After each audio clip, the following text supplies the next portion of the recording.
whether on contract or permanent basis, is in a pension scheme. Budgets, the truth is, it's critical. So a company must do well for them to secure a pension fund at the same time. So the government and the employers are all addressing, and the discussion is cutting across. So whether it is from the policy level, all these things are being handled.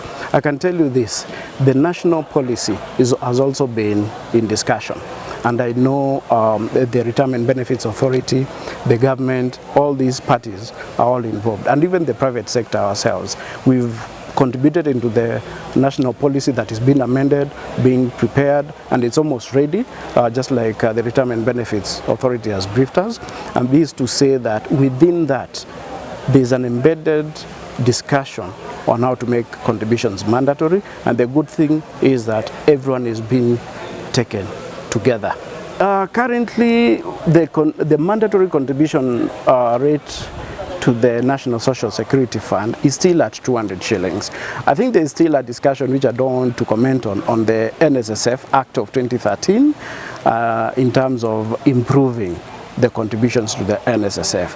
I think that is something that was already thrown out by the courts, but for now we know a lot is happening behind the scenes. People are trying to see how best that act can be implemented, and if not, how contributions can be improved from the current 200 shillings, which even if someone worked for 20, 30 years can never live or go home with a paycheck of anything more than 200,000. I think you can't call that a pension. That's money you spend in less than a month, and yet you are retiring. So infrastructure and affordable housing present very good opportunities for these pension schemes. Number one, they are alternative investments, so they allow these pension schemes to diversify their portfolios away from just traditional stocks and bonds. These opportunities also provide higher returns for the pension schemes, and at much lower risk, because a lot of these investments can be guaranteed. A lot of these investments can be structured in such a way that they become extremely viable and very bankable for these portfolios. Number of projects. In fact, most of my presentation was on that. On the affordable housing side, there is a large pipeline of projects, over 60 projects across the country in various counties that are currently awaiting groundbreaking and are in various stages of development. Pension schemes can participate in that. Pension schemes can also be partners in affordable housing by providing land into the program, as well as investing directly into the development.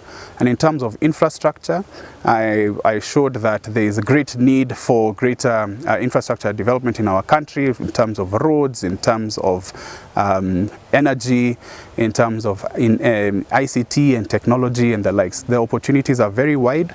We have a PPP directorate within the National Treasury that has a whole host of opportunities that are ripe for investment by the private sector, by players including these pension schemes.